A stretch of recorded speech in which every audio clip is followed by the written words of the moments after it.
Welcome to 21st Century Dating Decoded. We're making modern love simple. Get ready to decode your love life. Brought to you by Mingle. Would you swipe left on your soulmate if you found out they voted differently than you? 10 years ago, political differences were a second date debate. Today, they're a hard deal breaker before you even make it to the first hello. Welcome back to 21st Century Dating Decoded, the show where we unravel the messy, fast-moving, and often hilarious reality of finding love in the digital age. I'm your host, Zach. And I'm Alice. Today, we are embarking on a massive deep dive into a topic that touches, well, almost everyone listening to us right now. We are calling this deep dive, Swiping Across the Aisle, How Partisanship is Killing Romance. It's such a huge topic. It really is. And I want you, the listener, to picture something for a second. You are sitting on your couch on a Tuesday night. You're thumbing through a dating app. You see a profile. Great smile. Loves the exact same obscure indie band you do. Has a golden retriever. Yes. Has a golden retriever. Crucial detail. You are hovering your thumb, getting ready to swipe right, and then your eyes drift down to the very bottom of their bio. And there is a tiny little icon, or maybe just a single emoji, that indicates they belong to a political camp you fundamentally disagree with. What do you do? Yeah, that's the million-dollar question. Right. And if you are like millions of other people in the modern dating pool, you probably recoil, you swipe left, and you never think about them again. It happens in literally a fraction of a second. A split second. But underneath that split-second decision is this massive, incredibly complex web of biology, technology, and sociology. And our mission today is to completely decode the biological, the digital, and the social forces that are essentially forcing us to date our political clones. And hopefully figure out how to break out of the algorithm. Exactly. Yeah. So to figure out why this happened, we're pulling from a really eclectic mix of sources today. We've got a fascinating Harvard study on the literal scent of political beliefs. That one is wild. So wild. We've got UC Irvine data on the rise of political breakups, University of Michigan relationship data sets, a Fox News psychotherapist op-ed, a Chicago Talks investigation into dating app filters, Stanford research on polarization, and surprisingly, a community events calendar from a rock radio station in Binghamton, New York. A very unexpected source stack today. Very. So whether you've ever deleted a match over a political meme or you're currently navigating a cross-party romance yourself, grab your coffee or, a stiff drink, because we are decoding it all today. I feel like we just need to dive right into the deep end here. The modern dating landscape has completely transformed. It used to be that you wouldn't discuss politics, religion, or money until, at least the third date? Yeah, it was considered totally impolite to bring it up early. Right. Now, those topics are basically the bouncers at the door of your romantic life. Okay, let's unpack this.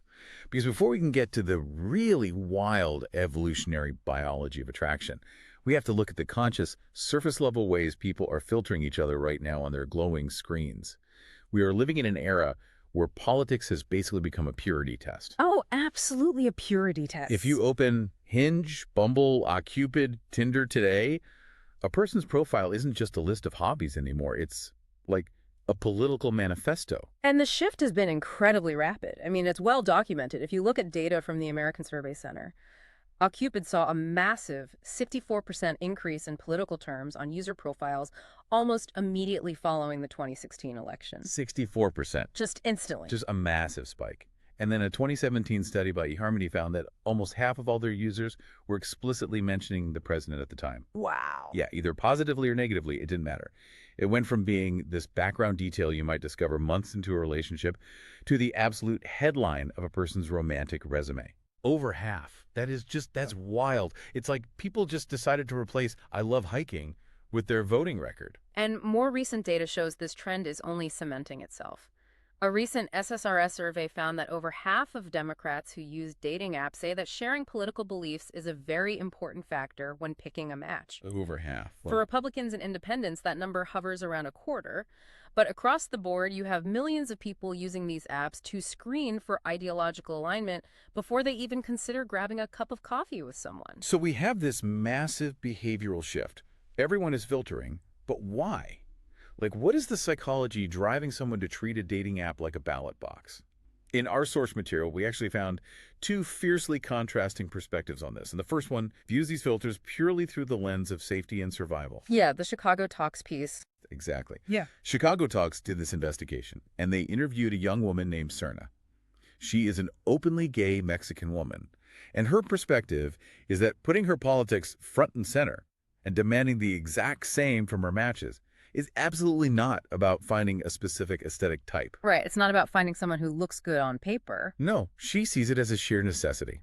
She talks about facing homophobia, sexism, and racism in the real world, and she explicitly says, I cannot be with someone who goes against my safety. And you know, that perspective requires a profound reframing of what a dating profile actually is. For Cerna, the app's political filter is a proactive defense mechanism. Oh, yeah. She is blocking individuals whose political affiliations she associates with a direct threat to her existence, her rights, or her family's well-being. It is a digital shield. A digital shield. That's a great way to put it. There was another user interviewed in that same Chicago Talks piece, a 20-year-old named Jade Wu.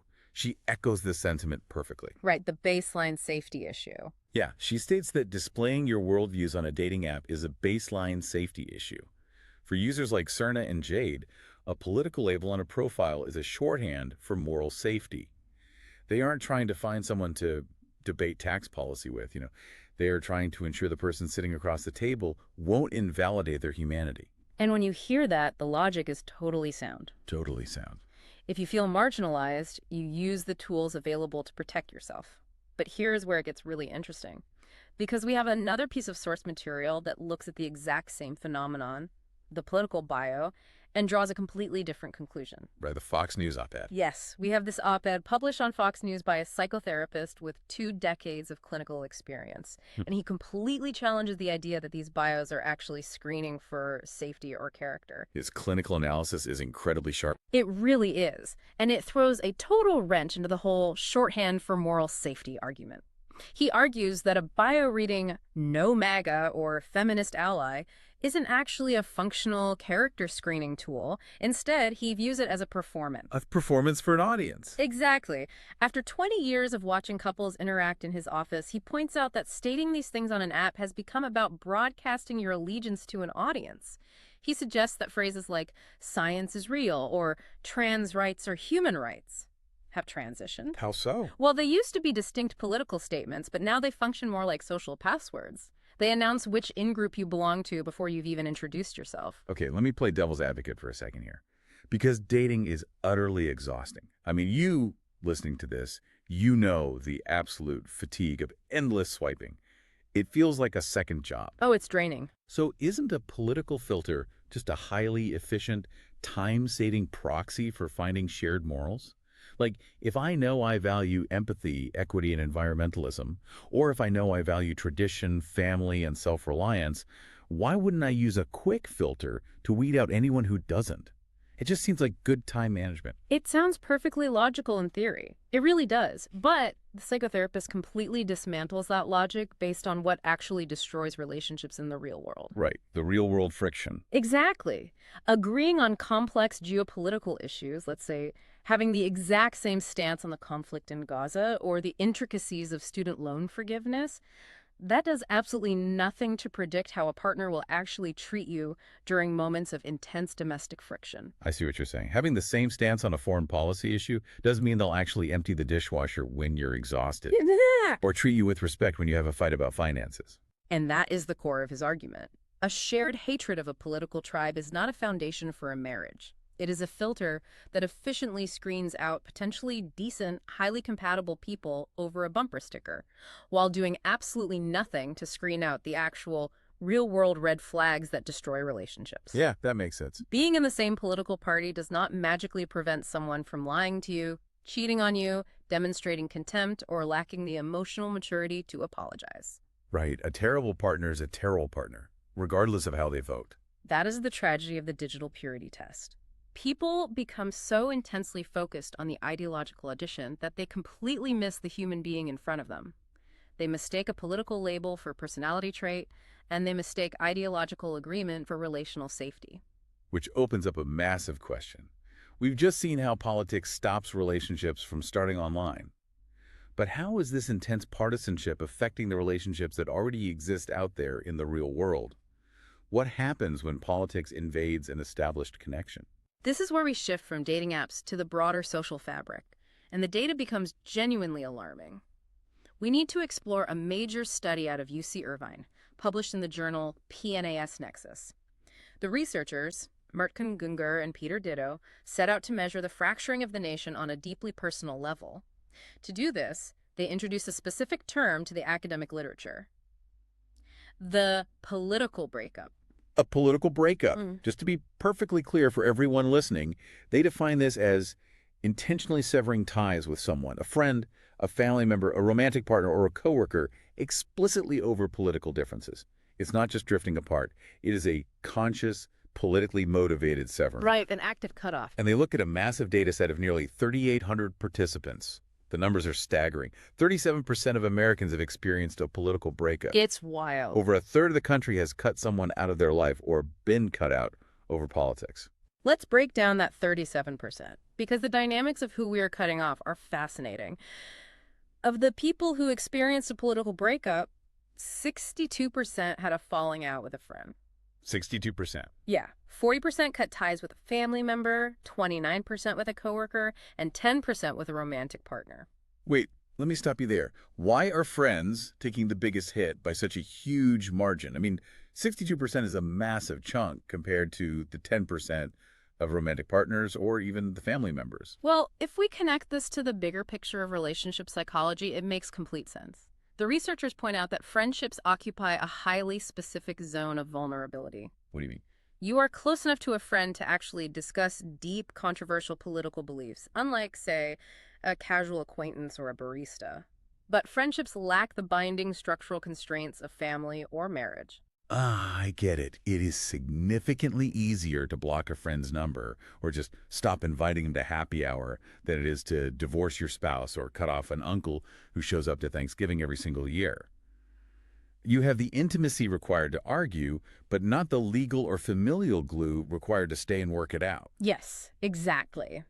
And the ease with which we are severing these ties is accelerating dramatically. Accelerating. Oh, yeah. The researchers compared breakups stemming from the 2016 election cycle to the current 2024 election cycle. They found that the 2024 cycle surpassed the entire 2016 breakup rate in roughly half the time. The curve is just getting steeper. I have to push back a little here, though. Whenever I hear data about things getting worse right now, I wonder about the timeline. Is it possible that this is just recency bias? Like, people are incredibly stressed about the current election cycle because it's happening right in front of them, so they're just over-reporting their breakups while forgetting the ones that happened 8 years ago. It is a totally valid skepticism, but the UC Irvine researchers anticipated that exact critique. Oh, they did? Yeah, they specifically designed their follow-up analyses to rule out recency bias. They tracked panel participants longitudinally across multiple years, from 2020 through 2024, and the data showed a documented, steep, and continuous climb. This isn't a statistical illusion. This is the reality of a phenomenon political scientists call affective polarization. Okay, let's define that for the listener. Affective polarization, meaning we don't just disagree with the other side on how tax brackets should work or how to handle zoning laws. We actively dislike and distrust them as human beings. The disagreement has moved from the intellectual to the emotional. Precisely the distinction. And the data reveals a stark asymmetry in how this affective polarization plays out across the political spectrum. Now remember, we are just looking at the sociological data impartially here. Exactly, just the numbers. Looking purely at the data, 47% of Democrats reported having experienced a political breakup, compared to 29% of Republicans. Furthermore, among those who reported a split, Democrats initiated 66% of these breakups, compared to just 27% initiated by Republicans. So, statistically speaking, individuals on the political left are much more likely to actively sever a relationship over politics than individuals on the political right. Again, we're not judging the morality of that choice, just observing the data. Some might argue it's a necessary boundary setting, while others might call it intolerance. But regardless of the justification, what is the actual psychological fallout of all this severing? What happens to the person who initiates the breakup? This is perhaps the most dangerous part of the trend. The researchers found that people who initiate these breakups do not just move on and find peace. They don't. No, the act of severing the tie actually makes them significantly more hostile toward their political opponents. They report feeling colder toward everyday voters on the other side, and they begin assuming their opponents hold far more extreme views than they actually do. It creates a self-reinforcing loop. It's like you cut someone off.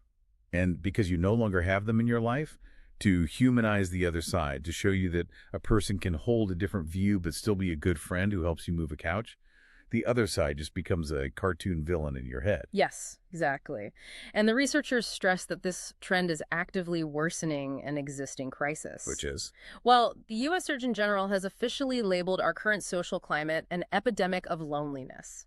By burning these bridges over political differences, we are severing vital, everyday social ties.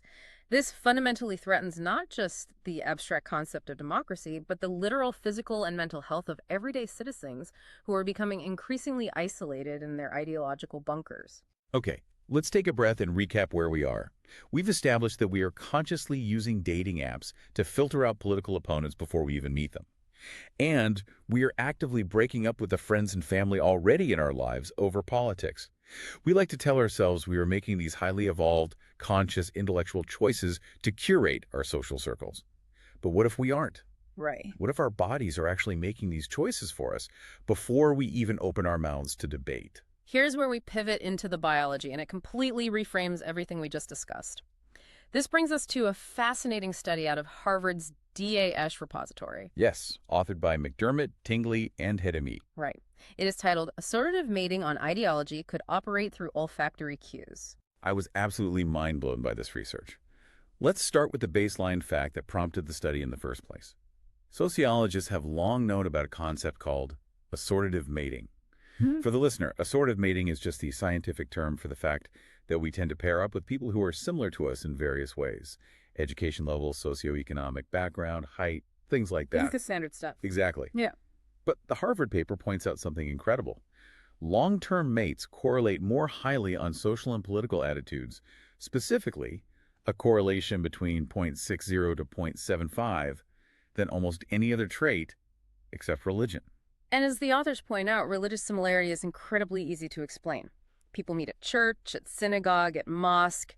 It's social homogamy and physical proximity. But political similarity in long-term couples is a genuine mystery. Why isn't it a mystery? Because studies consistently show that this political similarity does not come from convergence, meaning spouses don't just gradually adopt each other's political views over 20 years of marriage. They are remarkably politically similar from the very beginning. Well, Furthermore, it doesn't entirely come from conscious selection either, because historically, before the era of Hinge and OkCupid, people weren't listing their voting records in the classified ads. right, you didn't have a bumper sticker on your Tinder profile in 1985. Exactly. So if we aren't consciously selecting for it, and we aren't just conforming to each other over time, how on earth are politically aligned people finding each other? And this is where the researchers theorized something that sounds like science fiction. That we might literally be smelling our political matches. Smelling them, yes. They set up an incredibly rigorous, blind olfactory experiment. I want to walk the listener through exactly how they did this, because the methodology is insane. The experimental design is brilliant. They started by selecting 21 target subjects, 10 strong liberals, and 11 strong conservatives. They had these targets tape Johnson & Johnson gauze pads to their underarms for 24 hours to collect their natural baseline body odor. Wait, literally taping gauze to their armpits. Literally. For 24 straight hours, they were stripped of everything that could possibly alter their natural scent. No perfumes, no deodorants, no smoking, no alcohol. Oh, man. They couldn't sleep in the same bed with pets. They couldn't have sex. They couldn't even eat spicy foods or garlic. They basically had to live like monks in a sensory deprivation chamber just to produce clinical grade sweat. I would fail that experiment immediately. But they had to do it to isolate the scent, right? Yes, they needed to isolate the pure underlying biological scent signature, free from any environmental contaminants. Once they had the samples, they took the gauze pads, put them in individual vials, and froze them. Okay, so then they bring in the smellers. Right. A week later, they brought in 146 evaluators. These evaluators were entirely blind to the experiment's premise. They had no idea who the targets were, they couldn't see them, couldn't hear their voices, and had zero visual or verbal clues about their political ideologies. Their one and only job was to smell the vials and rate how physically and sexually attractive the body odor was. And just to make sure their noses didn't go completely numb after smelling 5 random armpits, the researchers had the evaluators sniff peppermint oil between each sample. This was to prevent what they call subject fatigue. A palate cleanser for sweat. Exactly. So imagine this. You smell a vial of sweat, you rate it on a clipboard, you take a hit of peppermint oil to cleanse the palate, and then you smell the next vial of sweat. What was the big reveal? The results were statistically significant and stunning. The evaluators were consistently more attracted to the scent of their ideological concomitants. Meaning what, exactly? Meaning, without knowing a single conscious thing about the person in the vial, they found the body odor of people who shared their own political ideology to be far more attractive. I cannot get over the specific anecdote they included in the paper. There was a vial of sweat from a strongly politically aligned male. One female evaluator smelled it and literally asked the researchers if she could take it home because she thought it smelled like the best perfume. That is so crazy. But then, a female evaluator from the opposing political party smelled the exact same vial just moments later and rated it as rancid. She actually told the researchers she thought the sample had gone bad. It is a stunning demonstration of visceral biological polarization. The exact same chemical stimulus is processed as a glorious perfume by an ideological ally and as a disgusting rancid odor by an ideological opponent. So wait, let me process this. When I'm on a date and I'm sitting there at a candlelit table asking them about their stance on healthcare policy or tax reform, my nose is actually running a millions of years old biological background check in the background. Here's where it gets really interesting, because that is exactly what is happening. And the neuroscience behind why this happens is fascinating. It has to do with the physical wiring of your brain. Most of your senses, your sight, your hearing, your sense of touch, are routed through a part of the brain called the thalamus. Think of the thalamus as the brain's switchboard. It receives the signal, processes it, and sends it to the conscious part of your brain to think about. But your olfactory bulb, the part of the brain that processes smell, bypasses the switchboard entirely. It is wired directly into the amygdala and the hippocampus. The amygdala and hippocampus, those are the emotional and memory centers of the brain, right? The primal centers. Yes. Evolution privileged the speed of smell above almost everything else. Smell alerts you to immediate danger, to rotting food, to invisible pathogens, and to mating opportunities before you even have time to consciously process a thought. And a massive part of this invisible chemical communication involves something called the major histocompatibility complex, or MHC. Okay, let's break down MHC for the listener. This is essentially the genetic code that dictates our immune system, right? Correct. Humans can subconsciously detect MHC peptides in another person's body odor. Generally speaking, we are attracted to people whose MHC offers an optimal immune complement to our own. If you have different immune strength than your partner, your offspring will have a broader, stronger immune system. Makes sense. But the Harvard researchers theorized that these smell signals communicate much deeper social and behavioral compatibility. Things like disgust sensitivity, how easily you're grossed out by pathogens, strange foods, or norm violations, are deeply tied to the neural substrates of smell. And high disgust sensitivity happens to be heavily correlated with conservative political views, especially regarding traditional morality, boundaries, and reproduction. Lower disgust sensitivity is often correlated with more liberal, openness to experience traits. So nature is basically stacking the deck behind our backs. I'd take it a step further. Nature isn't just stacking the deck. Nature is rigging the entire game to make politically and socially similar people smell incredibly good to each other. But why? Because from a brutal evolutionary standpoint, if two parents share foundational values about the world, about what is dangerous, about how to interact with strangers, about how to rear children, they're going to fight less. They're going to provide a uniform, stable parenting strategy, which drastically optimizes the chances of their offspring surviving and thriving. Ideological alignment reduces domestic infighting and builds a stronger, more cohesive micro-community. Okay, this is blowing my mind. Evolution hardwired us to be physically attracted to people who share our foundational worldview because it makes for better, more cohesive child rearing. It draws us to compatible partners naturally through scent. But here's the massive contradiction that brings us to the next part of our deep dive. If our biology is so perfectly designed to naturally sort us into compatible pairs through an invisible scent radar, why are we experiencing this massive crisis of loneliness, political breakups, and dating app misery? Why isn't biology saving us? Because the digital age has completely hijacked our ancient hardware. We took a system that evolved for face-to-face interaction and shoved it behind a piece of glass. This is where we need to look at the University of Michigan study and the broader sociological data on the current generation of daters. Right. The Michigan study looked at over 4,000 individuals and found that despite all this extreme polarization we talk about on the news, 23% of couples were actually cross-partisan. Right. People can and do date across the aisle. However, extreme opposites, like A strong, highly engaged Democrat marrying a strong, highly engaged Republican made up fewer than 8% of couples. Most people are clustering with their own, but there is some middle ground. The true crisis, however, isn't necessarily playing out among older generations who established their relationships before algorithms took over. The crisis is happening among the youngest cohort of daters, Gen Z, who have quite literally never known a dating world that wasn't mediated by the internet. Yeah, that's a huge shift. We are seeing a massive rise in a phenomenon sociologists call heteropessimism. This is a deep, pervasive distrust, exhaustion, and cynicism regarding heterosexual relationships. And much of this heteropessimism is being fueled directly by algorithmic warfare. Again, we have to look at this data impartially, without judgment. We are just reporting the sociological friction points that are tearing up the modern dating pool.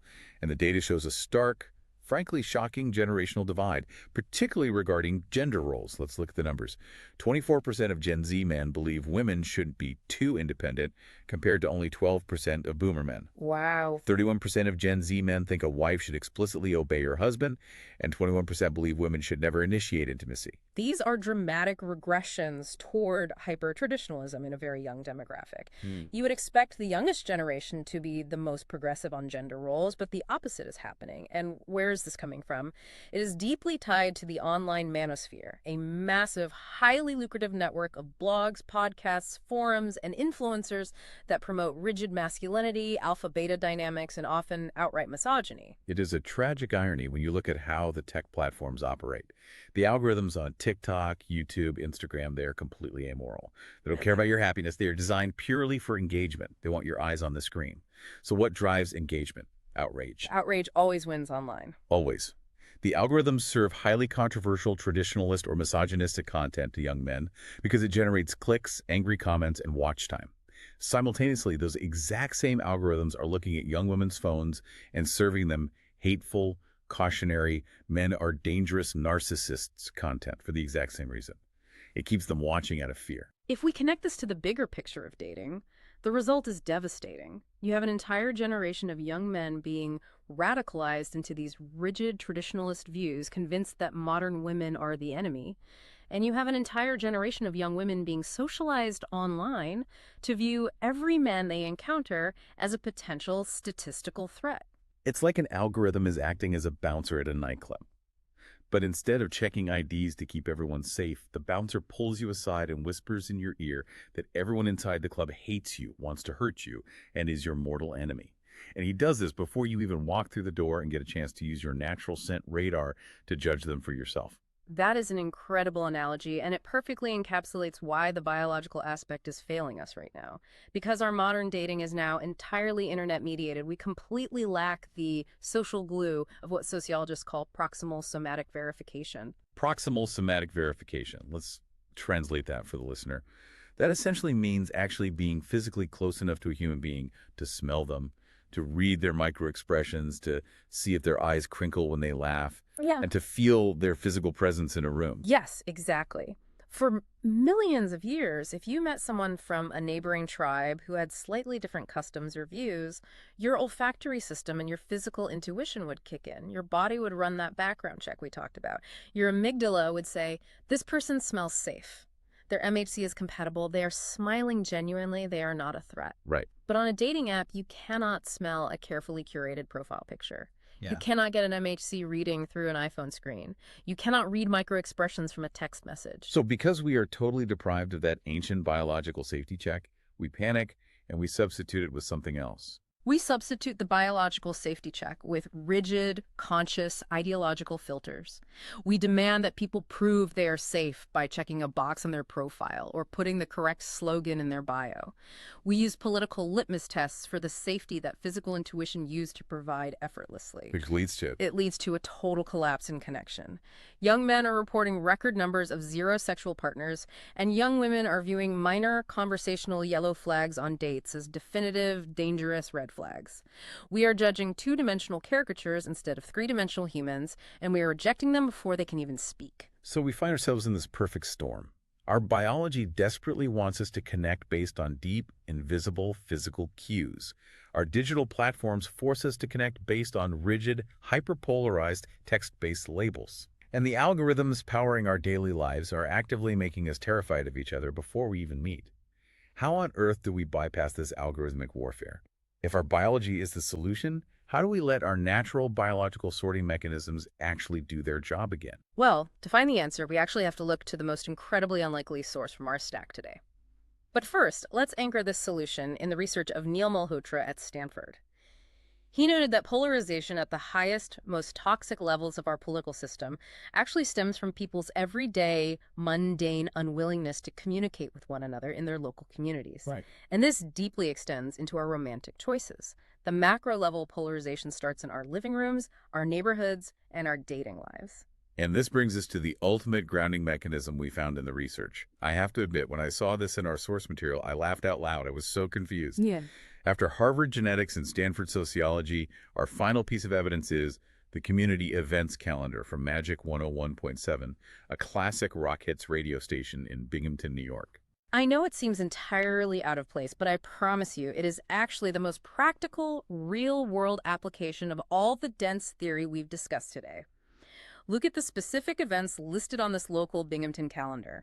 You have Binghamton Community Night at St. Paul's Church, you have a backpack and bike helmet giveaway at the Little Italy Endicott Farmers Market, and you have National Night Out at Fairview Park. Wait, I have to stop you. Are you seriously suggesting that the cure for the deep biological and digital crisis of modern dating, the cure for heteropessimism and algorithmic radicalization, is standing in line for a free backpack at a farmer's market in upstate New York? I am passionately defending this exact idea because we have to ask ourselves, what do these mundane, boring, uncurated local events actually represent? They represent the vital offline public square. Okay, I'm listening.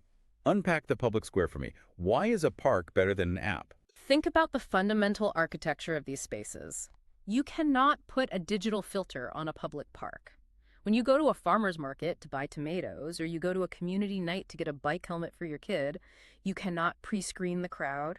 You cannot swipe left on the guy selling carrots. You cannot ban someone from the park because they have a political bumper sticker on their truck that you disagree with. Right, you just thrust into a physical space with your actual neighbors, regardless of who they voted for.